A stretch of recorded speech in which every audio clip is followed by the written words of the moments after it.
आप सभी योग जिज्ञासुओं को मेरा नमस्कार। योगियों की जीवन परिचय श्रृंखला में आज हम चर्चा करेंगे एक ऐसे योगी की, ऐसे त्यागी की, ऐसे सन्यासी की, ऐसे महापुरुष की, जिन्होंने वैराग्य प्राप्ति के लिए अपने घर को छोड़ दिया, गृहस्थ जीवन को त्याग दिया। गृहस्थ जीवन में होते हुए भी राजघराने में जन्म लेकर भी ज्ञान की पिपासा से, ज्ञान की खोज में निकल पड़े और अंत में ज्ञान की प्राप्ति की, निर्वाण प्राप्त हुआ, आर्य अष्टांगिक मार्ग दिया। और आज भी जिनके दुनिया भर में बहुत ज़्यादा अनुयायी हैं, बहुत ज़्यादा शिष्य हैं, बहुत ज़्यादा भक्त हैं। बुद्ध धर्म का जो मार्ग है वो बहुत ही सरल है, सबके लिए है, बहुत ही आसान है। उस दौर में भी सम्राट अशोक जैसे बड़े राजाओं ने भी बौद्ध धर्म को अपना लिया था और उसी दौर में शिक्षा व्यवस्था बहुत ही उच्च कोटि की थी। खासकर प्राचीन काल में तक्षशिला, नालंदा, विक्रमशिला जैसे बौद्ध धर्म से या बौद्ध धर्म परंपरा से जुड़े हुए ही ये विश्वविद्यालय रहे हैं। तो चलिए आज ऐसे योग पुरुष का, ऐसे संत का, ऐसे त्यागी का हम जीवन परिचय जानते हैं, उनकी जीवनी के बारे में जानते हैं, उनकी बायोग्राफी के बारे में जानते हैं। तो देखिए, महात्मा बुद्ध को बौद्ध धर्म के प्रवर्तक के रूप में जाना जाता है। महात्मा बुद्ध की शिक्षाओं के आधार पर ही बौद्ध धर्म संपूर्ण विश्व में प्रचलित हुआ है। यानी बौद्ध धर्म के जो जनक हैं वो महात्मा बुद्ध ही हैं। यहीं से बौद्ध धर्म की शुरुआत होती है। महात्मा बुद्ध का जन्म 563 ईसा पूर्व शाक्य गणराज्य की तत्कालीन राजधानी कपिलवस्तु के निकट लुम्बिनी में हुआ था। लुम्बिनी जो आजकल नेपाल देश में है, तो हम कह सकते हैं कि महात्मा बुद्ध का जन्म नेपाल में हुआ था। लुम्बिनी वन नेपाल के तराई क्षेत्र में कपिलवस्तु और देवदह के बीच नौतनवा स्टेशन से 8 मील दूर पश्चिम में रुक्मिन देई नामक स्थान के पास स्थित है। कपिलवस्तु की महारानी महामाया देवी को अपने मायका यानी देवदह जाते समय रास्ते में प्रसव पीड़ा हुई, जिसके बाद उन्होंने एक बच्चे को जन्म दिया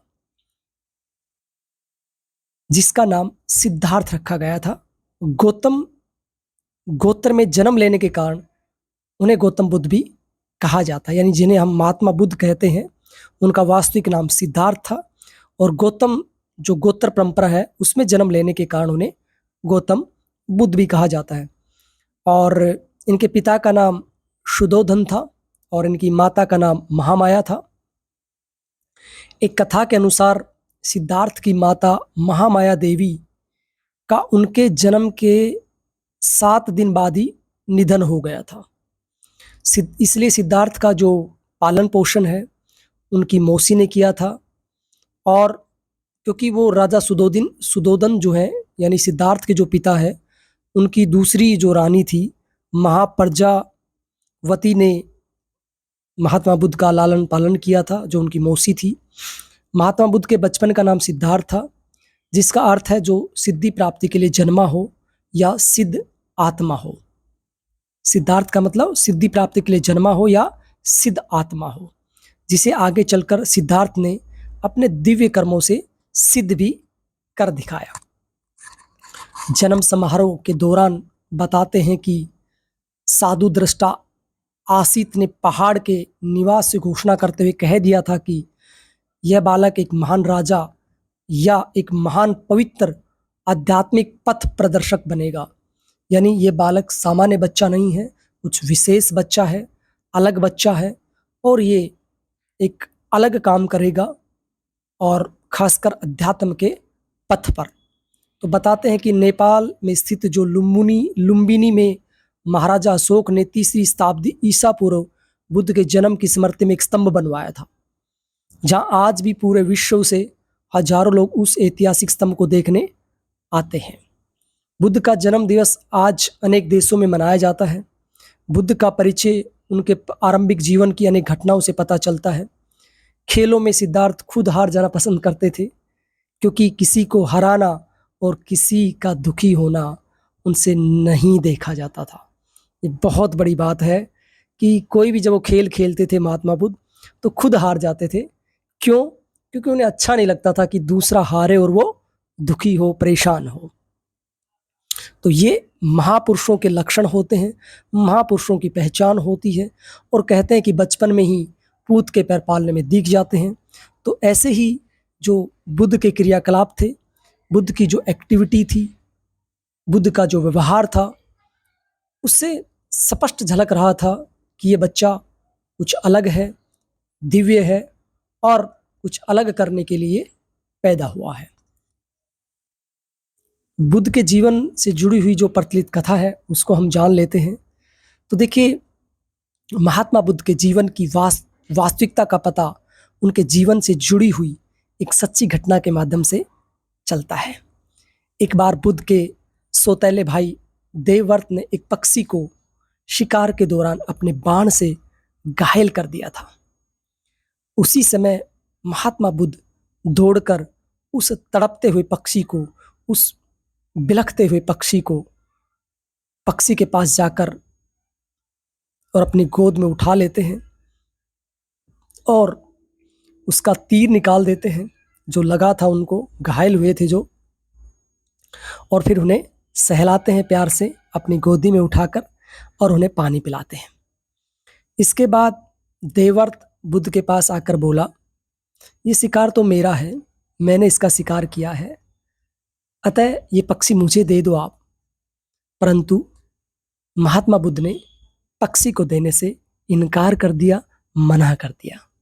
बुद्ध ने कहा, तुम इसके प्राण लेना चाहते हो, जबकि मैं इसके प्राण बचाना चाहता हूं। देवव्रत ने बुद्ध के पिता राजा शुद्धोधन से इसकी शिकायत की। शुद्धोधन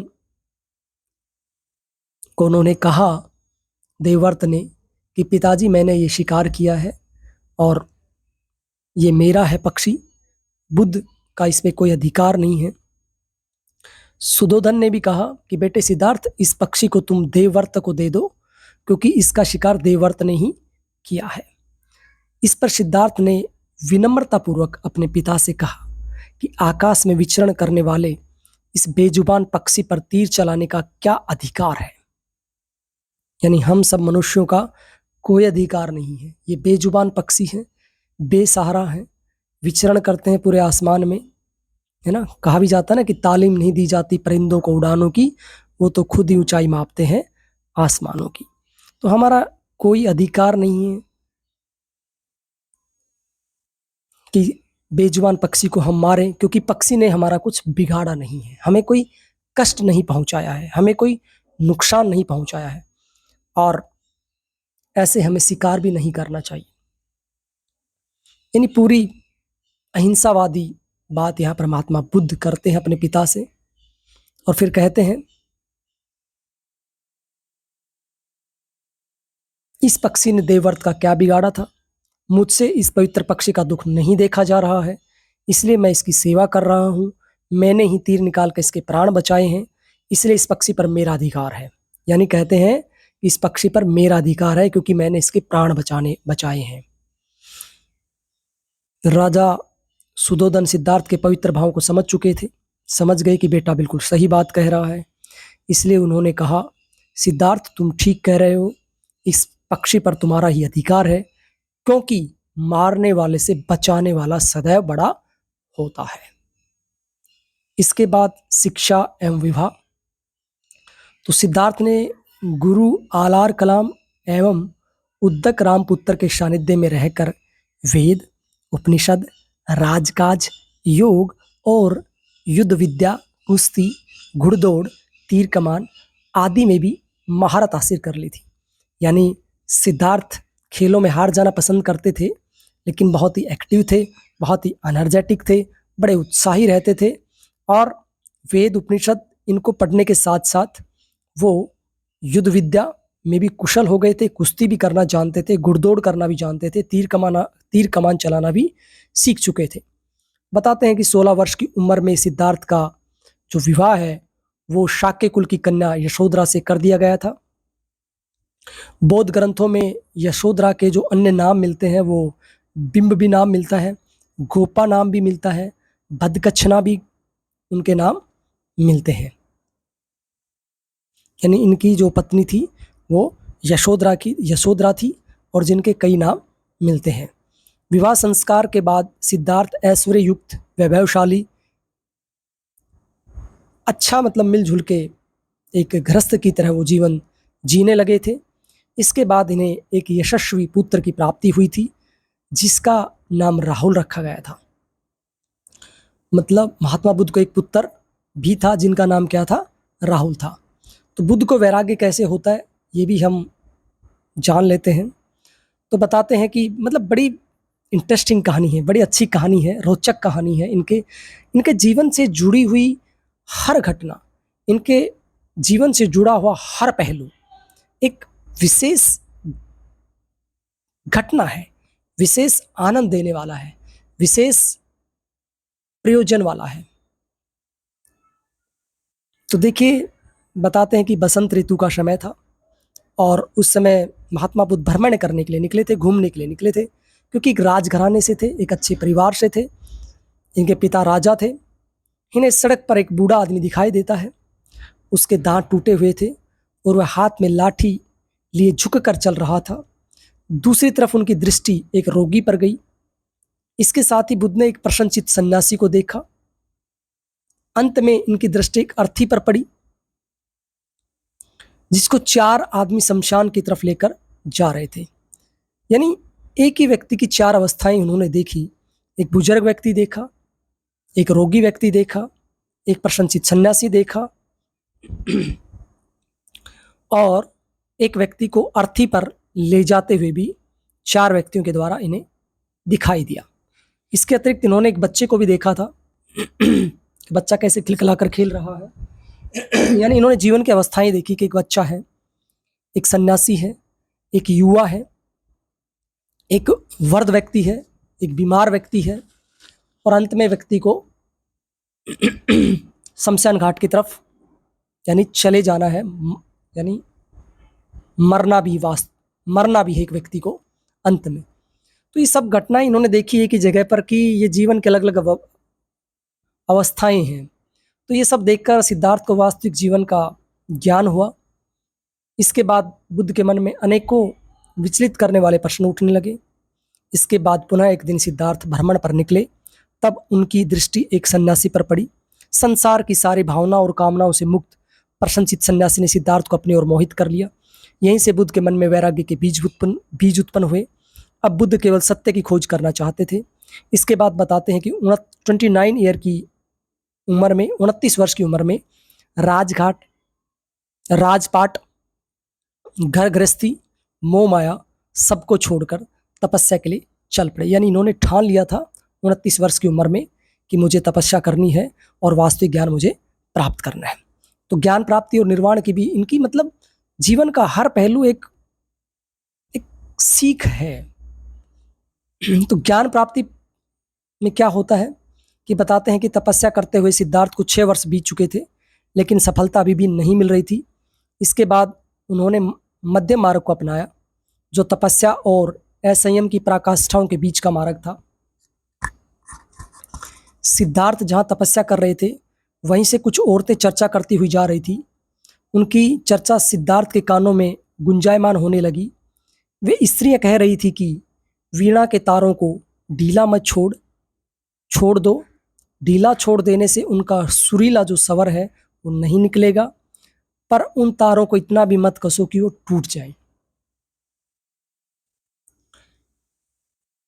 इसके बाद सिद्धार्थ को आभास हुआ कि युक्त आहार विहार, युक्त चेष्टा से और युक्त कर्म से ही योग सिद्ध हो सकता है।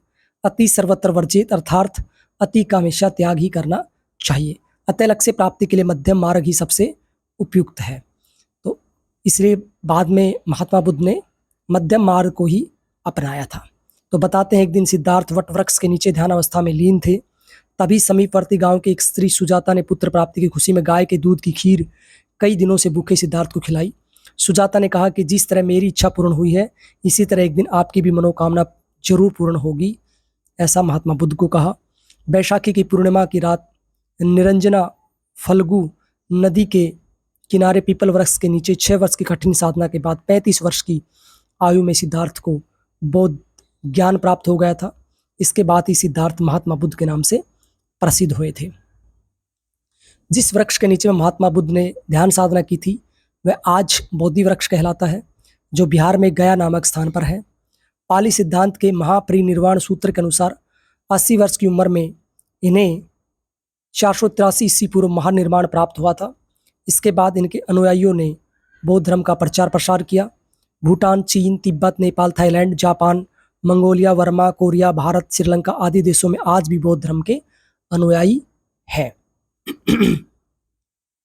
आज भी मतलब एशिया में ही नहीं बल्कि यूरोप, अमेरिका यानी कई महाद्वीपों में बौद्ध धर्म के अनुयायी फैले हुए हैं, लेकिन सबसे ज़्यादा एशिया में है। तो परीक्षा की दृष्टि से ये चीज़ें हमने पढ़ी हैं वो सब दे रखी हैं।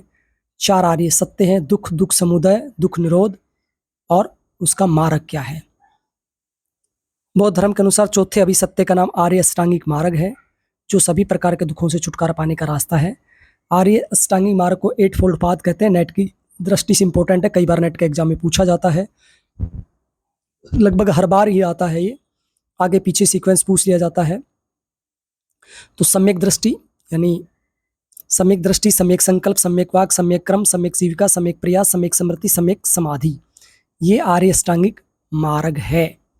फिर त्रिरत्न बड़े फेमस है: बुद्ध, धम्म और संघ। इसको त्रिरत्न कहा है। पंचशील बौद्ध धर्म की मूल आचार संहिता है, जो पाली भाषा में है। पंचशील में मतलब 5 सिद्धांत होते हैं, जो यम नियम की तरह ही होते हैं। हिंसा न करना, चोरी न करना, व्यभिचार न करना, झूठ न बोलना, नशा न करना। बौद्ध धर्म के 3 मूल सिद्धांत है। अनिश्वरवाद है, यानी जो बौद्ध दर्शन है वो ईश्वर को नहीं मानता है, इसलिए इस दर्शन को नास्तिक दर्शन की श्रेणी में भी रखा गया है। 3 नास्तिक दर्शन है: बौद्ध, जैन और चारवाक। अनात्मवाद है, आत्मा के सिद्धांत पर ये विश्वास नहीं करता है। क्षणिकवाद है, यानी जीवन को दुख में मानता है और क्षणिक मानता है। बौद्ध धर्म की 2 प्रमुख शाखाएं हैं: हीनयान और महायान। हीनयान मतलब नैरो माइंडेड जो लोग हैं, जो नैरो पाथ पे चलते हैं। महायान यानी जो बड़े पाथ पर चलते हैं। बौद्ध धर्म के पूजा स्थल को चैत्य या चैत्य मंडप कहा जाता है। सबसे बड़ा बौद्ध जो स्तूप है वो सांची में है, मध्य प्रदेश में है। त्रिपिटक यानी बौद्ध धर्म के 3 प्रमुख ग्रंथ हैं, जिनकी भाषा पाली है और जिसे विनय पिटक, सूत पिटक और अभिधम पिटक कहा जाता है। दलाई लामा सबने सुना होगा, आजकल प्रसिद्ध है, तिब्बत में है और वर्तमान में विश्व प्रसिद्ध बौद्ध धर्म गुरु है दलाई लामा। और कुशल चित्त की एकाग्रता को ही योग कहा है महात्मा बुद्ध ने। बुद्ध का अर्थ है ज्ञान संपन्न होना।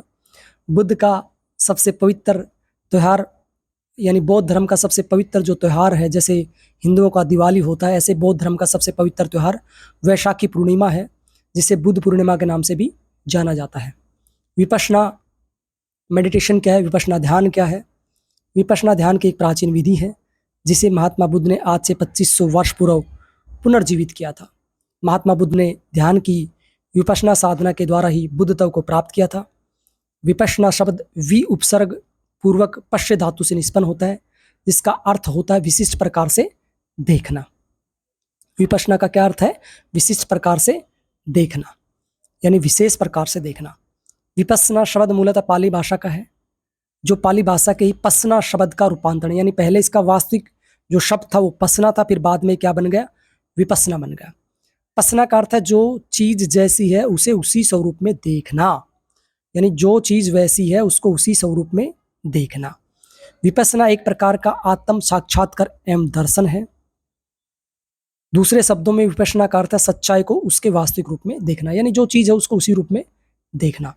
यह आत्म निरीक्षण द्वारा आत्म शोधन की विधि है। इस ध्यान पद्धति से मन की गहराइयों तक पहुंचने में किसी शब्द, रूप, रस, गंध, वैष्णदेव आदि की आवश्यकता नहीं रहती है। ठीक है, यह आत्मनिरीक्षण की विधि है और आत्मशोधन की विधि है।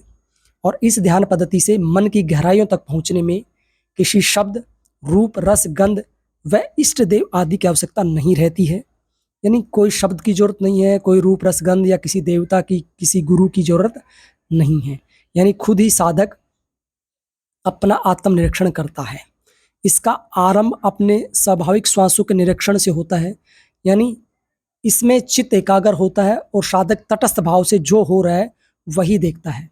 ऐसे ही आगे से आगे क्षण प्रतिक्षण प्रकट होने वाली सच्चाइयों को देखते जाना होता है। सच्चाई का दर्शन प्रतिक्षण होता रहे, अर्थात अखंड निरंतरता बनी रहे, बीच में कोई अंतराल न आए। यही विपश्यना का मूल लक्ष्य है। यानी इसमें आनापान की क्रिया भी होती है और इसमें श्वासों को तटस्थ भाव से देखा जाता है। आती जाती श्वासों को ही इसमें देखा जाता है ना। तो विपश्यना ध्यान के 4 प्रकार होते हैं। तो साधक इनमें से किसी एक प्रकार का सहारा ले सकता है। कायानुपश्यना, वेदानुपश्यना, चित्तानुपश्यना, धर्मानुपश्यना। और विपश्यना ध्यान विद्या को 80 के दशक में यानी 1980 के बाद संपूर्ण विश्व में प्रचारित करने व सिखाने का श्रेय सत्यनारायण गोयनका जी को जाता है। तो देखिए, विपश्यना जो पद्धति है काफ़ी पुरानी है, लेकिन बीच में लुप्त हो गई थी। और ये अच्छी बात है कि हमारे गुरुकुल नष्ट हो गए, सब कुछ नष्ट हो गए, लेकिन फिर भी बौद्ध धर्म बचा रहा, बौद्ध धर्म की परंपरा बची रही और चलती रही। तो देखिए, सत्यनारायण गोयनका जी ने 80 के दशक में से पुनः प्रसिद्ध किया, और जो मूलतः ब्रह्मा या म्यांमार के निवासी थे। आज भी संपूर्ण विश्व में सत्यनारायण गोयनका जी के वीडियो और ऑडियो के द्वारा विपश्यना ध्यान का अभ्यास करवाया जाता है। सत्यनारायण गोयनका का जन्म 30 जनवरी 1924 ईस्वी को वर्मा में हुआ था। मृत्यु 19 सितंबर 2013 ईस्वी को 89 वर्ष की उम्र में मुंबई में हुई थी। ये देखिए, बोधि वृक्ष जो आज भी है, गया में है, बिहार में है। 2500 साल पुराना ये वृक्ष है, 2.5 से 3 हजार। ये देखिए लुम्बिनी, जहाँ जो नेपाल में है, जहाँ बुद्ध का जन्म हुआ था। और तिब्बत के 14 धर्म गुरु दलाई लामा की फोटो भी आप देख पा रहे हैं। ये कुछ छोटे बच्चे हैं, युवा बौद्ध भिक्षु हैं। देखिए कैसे ध्यान मुद्रा में हैं। अब जानेंगे हम प्रमुख विपश्यना ध्यान केंद्र। तो देखिए, वर्तमान विपश्यना के प्रसिद्ध ध्यान केंद्रों की संख्या भारत में 88 है। एशिया महाद्वीप के विभिन्न देशों में 147 विपश्यना ध्यान केंद्र हैं, और विश्व में लगभग 200 के आसपास विपश्यना ध्यान केंद्र हैं, जहां एक्सपर्ट्स के द्वारा, जहां विशेषज्ञों के द्वारा विपश्यना ध्यान करवाया जाता है। मुख्यतः सभी केंद्रों पर निःशुल्क 10 दिन का विपश्यना ध्यान का प्रशिक्षण दिया जाता है, जिसमें साधक को पहले अपना पंजीकरण करवाना अनिवार्य होता है ना। एक ऑनलाइन वेबसाइट होती है, उसके ऊपर इनका पंजीकरण होता है, क्योंकि बुकिंग इसमें पहले से होनी शुरू हो जाती है। काफ़ी लोग करते हैं विपश्यना ध्यान, तो इसलिए आपको पहले अलर्ट रहना पड़ता है, इनके नियमों का पालन करना पड़ता है, रूल रेगुलेशन का जो है फॉलो करना पड़ता है। और 10 दिन तक आपको बिना मोबाइल वहाँ पर रहना पड़ता है, बिना किसी से बात किए रहना पड़ता है। शुद्ध सात्विक खाना आपको मिलता है, ठीक है। मौन रहना पड़ता है, मौन साधना करनी पड़ती है, आपको अपने आप से जुड़ना पड़ता है। और जिसने ये 10 दिन का ध्यान कर लिया है, वो वास्तव में बहुत कुछ जान लेता है, बहुत कुछ समझ लेता है। तो प्रमुख जो ध्यान केंद्र हैं, विपश्यना ध्यान केंद्र हैं, वो भारत में धम्मपटना है मुंबई महाराष्ट्र में, धम्मगिरी है इट्टापुरी महाराष्ट्र में, इगतपुरी महाराष्ट्र में, धम्मथाली है जयपुर राजस्थान में, धम्मबोधि है बोध गया बिहार में, धम्म शिखरा है धर्मशाला हिमाचल प्रदेश में, धम्म पफुल्ला है बेंगलोर कर्नाटक में, धम्म सेतु है चेन्नई तमिलनाडु में, धम्म अरुणाचला है तिरुवंतमलाई तमिलनाडु में, धम्म सोता है सोहना हरियाणा में, धम्म सलीला है देहरादून उत्तराखंड में, धम्म सिंधु है बादा गुजरात में, धम्म पाला है भोपाल मध्य प्रदेश में, धम्म विपुला है नवी मुंबई महाराष्ट्र में, धम खेता है हैदराबाद तेलंगाना में, धम पुष्कर है अजमेर राजस्थान में, धम ध्वजा है होशियारपुर पंजाब में। ऐसे मतलब हर जगह है ना, मतलब लगभग हर स्टेट में है, लेकिन ये प्रमुख हैं जो प्रसिद्ध हैं भारत में। उपयुक्त सभी विपश्यना ध्यान केंद्र पूरी तरह से प्रकृति की गोद में बसे हुए हैं। विपश्यना ध्यान केंद्रों पर साधकों से रहने व खाने का शुल्क भी नहीं लिया जाता है, यानी निःशुल्क होता है, अपनी स्वेच्छा से आप डोनेशन देके आ सकते हैं। प्रशिक्षण कार्यक्रमों का संचालन स्वैच्छिक दान से ही होता है। विपश्यना के 10 दिवसीय आवासीय शिविर में साधक को दृढ़ अनुशासन संहिता यानी कोड ऑफ डिसिप्लिन का पालन करना होता है। यह ध्यान की सबसे सरल विधि है। महात्मा बुद्ध को विपश्यना के द्वारा ही बुद्धत्व प्राप्त हुआ था। इस विधि को सीखने के बाद व्यक्ति पंचशील का पालन करता हुआ कहीं पर भी रहकर निरंतर अभ्यास कर सकता है। वास्तव में यह साधना मन का व्यायाम है, क्योंकि वर्तमान की भागदौड़ भरी जिंदगी में श्वासों के उथल पुथल के कारण सभी का मन अशांत व द्वंद्व में रहता है। इस साधना में केवल श्वासों पर ही ध्यान दिया जाता है, यानी श्वास आ रही है, बस साधक को नैसर्गिक श्वास प्रश्वास को होशपूर्वक बिना किसी प्रयास के साक्षी भाव से देखना होता है। इससे मन शांत हो जाता है, आत्मविश्वास बढ़ जाता है, साधक सुख शांति व आनंद का अनुभव करने लगता है। तो ये आज हमने जाना महात्मा बुद्ध के बारे में, उनसे जुड़े हुए अन्य जो भी बातें थी उन सब को हमने जाना। आज के लिए इतना ही। फिर भी आपके मन में कोई प्रश्न हो, कोई संदेह हो, कोई सुझाव हो, सजेशन हो, तो निसंदेह आप हमें कमेंट बॉक्स में लिखकर बता सकते हैं। महात्मा बुद्ध का जीवन जो परिचय या उनकी बायोग्राफी जो हमने जानी है वो सभी के लिए बहुत ज़रूरी है, युवाओं के लिए, बच्चों के लिए, वृद्ध के लिए। साथ में जो बच्चे योग में या इंडियन नॉलेज सिस्टम में नेट का एग्ज़ाम दे रहे हैं, है ना, उनके लिए बहुत अच्छा है। हिंदू स्टडीज़ में नेट का एग्ज़ाम दे रहे हैं उनके लिए बहुत अच्छा है। जो हिस्ट्री में एग्ज़ाम दे रहे हैं उनके लिए भी काफ़ी जानकारी है इसमें। साथ ही जो अपने जीवन में परिवर्तन लाना चाहते हैं उनके लिए भी ये जीवन परिचय बहुत ज़रूरी है। इसके अतिरिक्त YCB के एग्ज़ाम में भी यह जीवन परिचय पढ़ाया जाता है, और BA, BSc, MA, MSc, diploma, certificate सभी जो भी योग के कोर्स हैं, इंडियन नॉलेज सिस्टम से रिलेटेड जो कोर्स हैं, उन सभी में कहीं ना कहीं महात्मा बुद्ध का परिचय जरूर पढ़ना पड़ता है। तो आज के लिए इतना ही। बुद्ध शरणम गच्छामि, बुद्ध शरणम गच्छामि, धम्म शरणम गच्छामि, संघ शरणम गच्छामि। इति ओम शांति शांति शांति।